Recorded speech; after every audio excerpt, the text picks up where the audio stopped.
Welcome to another edition of the Osteopathic Lyceum podcast. What I'm going to attempt to do is maybe solidify something that I've talked about before. So you'll see, obviously, there are recurrent themes. Any individual that is trying to improve in particular ways or improve on particular skills will often run through cycles trying to iteratively or starting from the previous learned point. So to to make that more clear, iterative processes are processes where you start somewhere, you get somewhere, and you start again from the new point, right? So there's an iterative process through which I'm trying to synthesize or bring together multiple concepts, multiple ideas, especially with respect to osteopathy. So bringing other things in to describe osteopathy as a profession in a way that ends up being usable by anybody who would ideally consume what I'm sharing. So to do that, I need to talk about something that some people may or may not be interested in, but is exceptionally important from first principles. Okay, so as far as history is concerned, and history being the study of written records, so as a small tangent and possibly interesting tangent, any society that does not have a written form of communication would be considered prehistoric. So there are societies that can be argued or cultures that can be argued today to be prehistoric. So in 2024, you could argue that some cultures are prehistoric because they don't have written communicative systems and they haven't onboarded the written communicative system of somebody else. So, as far as history is concerned, and this is important because we are talking about the study of a written record, what we have available, partially because of some really interesting things within the Middle Ages, I believe out of Florence, and I believe primarily driven by the Medici family, was the importation of the Greek canon into what would be called Western thought, right? So you can discuss this in different ways. You can have different definitions and different feelings about it.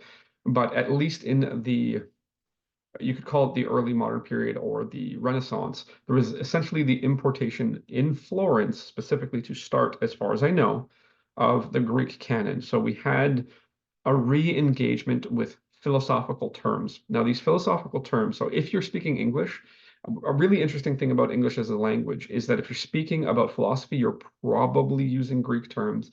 And a lot of that is probably more related to the Renaissance period than it is to, say, the Latin periods or the Roman periods, because Romans definitely used Greek writing, they used Greek knowledge, but they would have translated it into Latin for transmission across time. So prior to the importation of Greek and the philosophical ideas that come from Greece in the written form, we had Latin.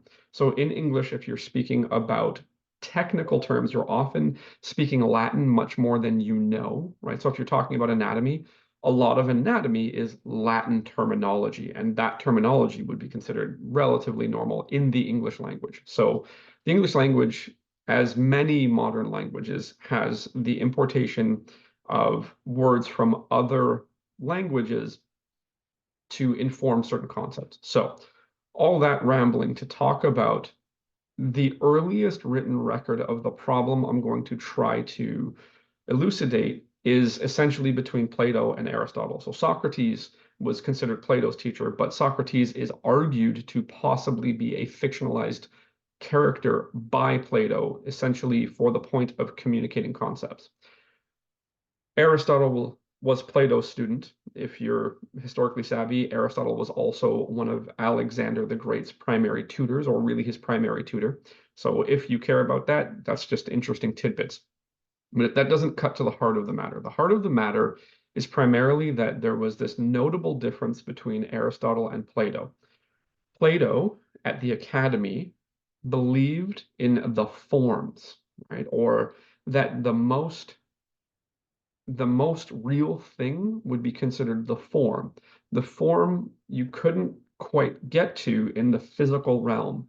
The forms were in the mind, right? So the Plato would probably be best described as a constructivist. He believed that ideas were the most real things. The forms were ideas. They were not physical objects as such. Now, there's a degree to which I may not be as accurate as somebody listening would want me to be, or anybody listening may want me to be, but this is broad strokes. As somebody that I appreciate says, I'm essentially painting with a broom instead of, say, a very fine brush. Right? We're not doing detail work, we're doing broad work. Okay, so Plato could be argued to believe that ideas were the most real things, not the physical objects. So the physical object, let's just say you're talking about osteopathy and you're talking about the treatment table. Now, depending on who you talk to, you'll have different phonemes or different sounds that carry related meaning. So some people may say treatment table, some people may say treatment couch, some people may say plinth. If I knew other languages, I would come up with other sounds that would point to the same shared object. So regardless of the sound, the object is stable. So Aristotle, being Plato's student, said, hey, the forms are really cool. However, there is this shared reality that I'd like to explore. So as far as how you epistemologically or a theory of knowledge came to knowledge, what could be known, how could it be known, and who could it be known by, for Plato rather, the what was it called? It's a dia word. It's not dialogue. It's there's another word. And essentially what you would have is you'd have somebody take the thesis and the antithesis, so the positive and the negative. So one person would have the positive, one person would have the negative. You'd put them together, and people in dialogue would speak in a relatively procedural way or in a defined way. And if they did that properly, they came to the synthesis, they came to the joining. So you could essentially, in what we understand of Plato's approach, you could come to appropriate conclusions in the absence of evidence if you went through the steps the right way. Aristotle begged to differ. Aristotle said that was a really interesting thing, wonderful. However, I think there's value in going and actually observing shared reality. So the academy is where you would just think about stuff, whereas, roughly speaking, whereas the Lyceum or the peripatetic school that Aristotle set up, he was essentially the first person that we are aware of because of history, because of written record that has been preserved across time. He is the first that we would talk about maybe having a PhD or a master's type system where his students would go out and observe the world. So if you want to know about fishing, his students would go and observe people who were fishing and talk to people who were fishing and get any written record that pre-existed about fishing. And then you would start to methodologically attempt to put that all together. And Aristotle's students would write treatises, which you could call things that would be considered dissertation or thesis-like. Now, they may not be exactly that, but that's where we start to see the behavior. So the actual observation of the shared world with the attempt to put phonemes, with the attempt to put sounds to communicate meaning, was Aristotle and Aristotle's students in the Lyceum or the peripatetic school, the walking and talking school. Now, why any of that ramble ends up mattering is because if you look at the epistemological approach of osteopathy and its attempt to communicate what it does, osteopathy centrally claims that it's a philosophy. You can go back and look at other things that I've done where I've pointed to this and I've pointed to textbooks that carry the claim that osteopathy is a philosophy and then carry definitions of what philosophy is, at least in that particular book or particular books. So osteopathy claims it's a philosophy. Therefore, fundamentally, it claims that it can come to conclusions appropriately by thinking. However, if you look at how osteopathy behaves in relation to those it assesses and intervenes with, you could use the term client, you could use the term patient, you could use varying terms depending on your jurisdiction, but the practitioner and patient are sharing a reality. Therefore, the thinking process, if you actually look at the behavior is to assess through movement, either gross motion or yield pressure of soft tissues. The practitioner does this in relation to the patient or with the patient or to the patient, whichever terms you prefer, and then they're able to observe what occurs. So this is a shared reality. This is not an idea reality. So the behavior of osteopathy is what you would have to call positivistic. It occurs within the shared reality. That shared reality can be detected. The experimenter or the observer is the problem, but you need to actually observe the shared reality. It is not the realm of the forms that the osteopathic practitioner works in. Osteopathy as a profession makes claims in the idea of the forms, or sorry, not the idea of the forms, rather, I misspoke, in the manner of forms, right? Or in the manner of ideas. Its claims are using ideas to describe observations. Now, it's easy enough to say, well, everybody does it. Yes, everybody does that, and some are more accurate to the observation than others. However, all things that are claimed as osteopathic theories are falsifiable without much effort, okay? It doesn't take a lot to falsify osteopathic claims. It doesn't take a lot to falsify visceral claims, cranial claims, the claims of varying models that are used to teach students to have repeated behavior, so to interpret their findings and then make choices. There's a lot. You can talk about some of these models, tensegrity. Some people use anatomy trains, although that is not osteopathic per se, it's anatomic per se. You can talk about varying shapes. So there are people who will use spheres, or descriptions that will use spheres, descriptions that will use lines, descriptions that will use other shapes, be it triangles, whatever. These are attempts to overlay forms or ideas onto the shared reality. Now, if you look at early osteopathic writing, or the earliest osteopathic writing, it was basically simply noting that something had a preference or was moved one way or the other, up, down, left, right, back, forwards-ish. Depending on the book that you read, these terms were not consistent in early writing in the osteopathic profession, but you can see the movement towards that concept. So if you're talking about a line, if you're talking about a shape, and you are attempting to use that to guide your behavior, one could argue that you will get consistent ranges of outcomes, but one could also argue that you have the fundamental flaw of saying that the shape is there, that the line is there, and that the line has changed. That is an inappropriate approach to communicating what happened. What you found was abnormal motion. You can describe that abnormal motion with a lot of sounds, with a lot of phonemes, with a lot of sounds related to obligate phenomenon. Something is bending right. You can say it prefers side bending right. You can also say it does not side bend left. You can say that it rotates backwards on the right. You can say that it prefers rotating backwards on the right. You can say that it does not rotate well to the left. You can use a lot of terms, and there are other languages that you can use to point to the same obligate phenomenon. The obligate phenomenon is motion. It is not the lines, it is not the shapes.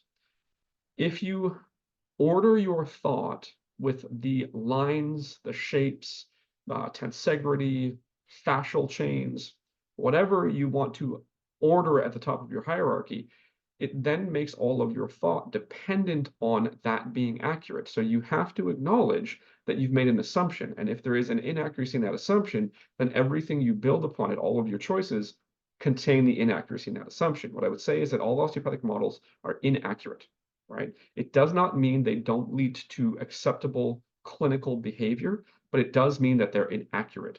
So if you put them at the top of your hierarchy, be it a line, a shape, a fascial chain, tensegrity, cranial concepts, visceral concepts, whichever ones you put at the top of your hierarchy, you have started from a point of assumption that is easily falsifiable. Those things are not happening the way that you say they're happening. Those things are not there. Those ideas are not there. The person that you're interacting with, that you're assessing, that you're mobilizing, they are there. If you pay attention from the external environment of observation to the movement problems, the easily identifiable and agreed upon motion issues, be it a large motion containing smaller subcomponents, or to an abnormality or a difference in yield to pressure of soft tissues, if that is what is at the top of your hierarchy, the observation in the shared reality from the external environment of the person you're dealing with, if that is at the top of your hierarchy, you have the best chance to be accurate to the situation that is presented to you. If you put an idea at the top of your hierarchy that you're trying to overlay on the person and that shared experience and that shared reality, then you are starting from an inaccurate set of assumptions. You can do very good work there. However, you will be trapped because thinking is dependent on details. If your thoughts are dictated by the idea or the form or this idealized set of multiple spheres, or even in Rolfing, I joke and I say the Jenga block. So this compartment goes this way, this compartment goes this way, right? So you see the Jenga blocks in Rolfing. If you have that as the top and the interpretive lens in your hierarchy, those assumptions are going to easily make it hard for you to properly observe what's going on and think in another way. If movement, the observable alteration in motion, is the top of your hierarchy, then you have a chance to observe that person. Now, one could argue that I'm suggesting that the idea that you should put at the top is the observation of movement. And that's fair. But what I would say is that the observation of movement is consistent and stable and can be observed by many people. There is issues with inter-observer reliability in osteopathy, but that's primarily because people don't do the same tests in the same order the same way, which is why I suggest that people set up their own approach to assessment with a set of stable steps in the same order as often as possible. Therefore, internal consistency is high, so your observations will be stable. Because you are the problem with the observation, you are the issue. Whereas if somebody else is also internally stable or internally consistent, then they are the issue. They'll find possibly similar things to you, depending on the test, possibly slightly different things. But there will be some stuff that you can agree upon, which is why I advocate for macro motion. So yes, you can definitely argue that I'm saying put motion at the top of your hierarchy, but the rationale for that is primarily that it is consistently observable by anybody from the same environment of observation from the external side. So if I ran my tests the same way and somebody observed me consistently, they would be able to see exactly what I was talking about visually with what was not moving, because that is the way that I organize myself and organize my approach. But because what you're trying to do, or what I'm suggesting, is observe the shared reality and then figure a way through it, then you can say that the idea that I used to guide me, or the category that I used to guide me, is at least stable enough that other people could share in it, as opposed to it doesn't exist outside of me, it only exists within me. So the patient's movement, or the client's movement, or the individual's movement exists outside of me. It does not exist inside of me. So the forms, right, the realm of the forms, the best way we can access it, according to Plato, more or less, is in the mind, right? So the mind can access the form, and then the mind can pull from the form and enact that in reality. So whoever makes the table doesn't make the table, they are inspired by the form of the table in the mind, then they create it. So it's every table is a poor representation of the table, because it's in the realm of the forms, which can only be accessed in the mind. Whereas what I'm suggesting is that the patient's movement exists outside of the observer. The observer is external to the internal environment of the patient or the client or the individual. So you can observe outside of the observer. That is what I'm essentially pointing to, and what's very important. So osteopathic models have the fundamental flaw of they exist in the realm of the forms. They exist here. The lines, the shapes, the fascial concepts, they are here. They are not in the patient. You are overlaying this on the patient. If you start the neurological term, or the, say, organizational term would be bottom up, from sensation first, from sensation external to the practitioner first, then you have the chance to be in that shared realm, right? So the event isn't here, it's more from the sensation up. So if it was here first, so if I'm working in the realm of the forms, or if I'm working on the osteopathic model or models, then what I'm doing is I'm here first and I'm observing the patient second. So everything that I do is basically compared to that model. What I'm suggesting more is compare the patient to themselves, before and after, left to right, back to front, things of that nature. Now, you do have to have some roadmap, and that roadmap absolutely is basic anatomical understanding, or basic, at least, understanding of biomechanical movements available due to generalized anatomical form. where you have to then always deviate because each individual is not the idealized anatomical form. They are a variation of that. There's a term, the map is not the territory. So the map of Canada is not Canada. It is a map that will point you in the right direction, such that when you are traveling through Canada as a country, as an example, or America, or Japan, or China, or Russia, it doesn't matter. The map is not the territory. The map can get you to the right general location, but you're going to experience things that are not representable on the map. The map cannot be the size of the territory, right? So anatomy, the map is not the territory. Your anatomical understanding from a textbook is not me. It is not whoever else you encounter. They are all variations from that norm. Therefore, if you have a general framework that allows you to observe them and identify what's similar within that person, side to side, back to front, whatever, then you can start to figure out the details. This is also why I suggest a heuristic approach or a set of steps that generate possible solutions, because the map is not the territory. Anatomy is not the person. Your anatomical knowledge is not the person. The person is the person. Therefore, you must observe that. You must observe that thing that is external to you. So it's a bottoms-up approach or a sensory-first approach. Working in the realm of ideas or models is going to make it much harder to come to the appropriate set of solutions for that particular individual, because you're less likely to observe them and more likely to interpret them with one idea, or maybe two ideas, or maybe three ideas. But either way, you're paying less attention to them and you're trying to map them or mold them into your idea. I would strongly suggest against that. I would also simply state, once again, as I've stated before, that osteopathy does not have theories, it has hypotheses. The reason osteopathy has hypotheses is because all of them, all of these models, all of these things called osteopathic theories are falsified and easily falsifiable from first principles. They are all in the realm of the forms. They are all ideas. They are not necessarily observed reality. They didn't start bottom up. They started top down. People tried to bully what they were observing into a thought. The person is not a thought. The person is the person. The patient is the patient. The client is the client. Observe them and work the best you can in relation to them, and you will probably get close to the ideal solution set, even though you will still mess up. You will still make errors that you can't detect because you're the one making them. But you have a better chance than if you work in this idea of osteopathic hypothesis. You can use the term theory, you can use the term model. They're both not correct because they're not actually appropriately representing what's happening.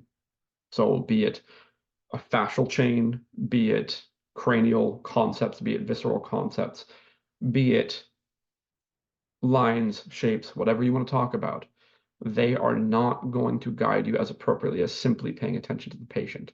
If you have this idea that historic osteopathic practitioners were fantastic and they were better, well, consider how they wrote, right? Their writing may be throwing you off.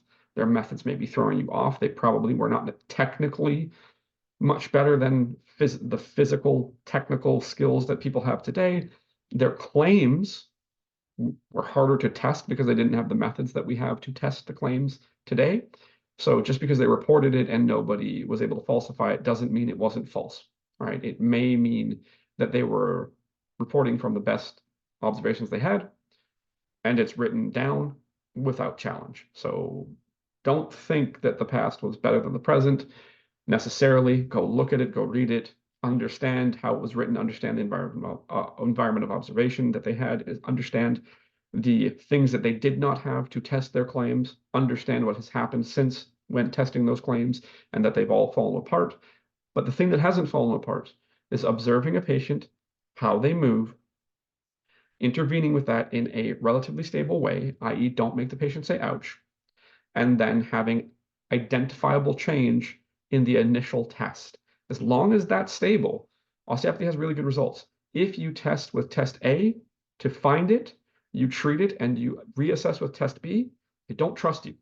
That is actually something that is observable within the osteopathic world.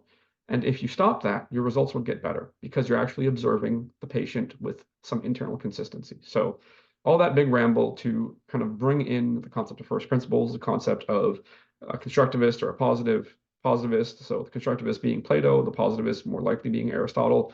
People can argue about that, but the shared reality versus the reality of ideas or the forms, and how this is a first principles problem within the profession. If you like osteopathic models and somebody who doesn't agree with you, you simply say that they don't get it, then you're misunderstanding how that idea or that concept or that model or that theory, really hypothesis, was formed, that it was just formed here. It wasn't formed through appropriate observation. It was the attempt to bully inconsistent observations into a thought, right? So osteopathy, unfortunately, has behaved as a philosophy when it is, or has, sorry, claimed philosophy when the actual behavior is much more, should be much more bottom up because, or the explanation should be much more bottom up because the behavior is bottom up. The behavior is observe patient, the client, the individual, and then intervene in a meaningful way. It is not think about it, then overlay that onto them. You still have to observe them appropriately. So if osteopathy took a more positivist approach to explaining itself, we would likely have a much better understanding of its strengths and weaknesses.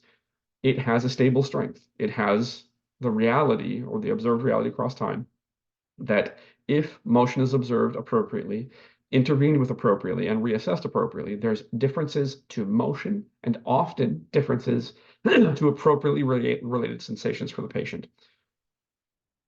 The range of results for most practitioners is stable. The explanations are crazy. I'm trying to give some insight into how we might begin to go about having better explanations. So hopefully some of you followed along that whole ramble. It is important, even if you don't enjoy it. So thank you, and we'll talk again soon.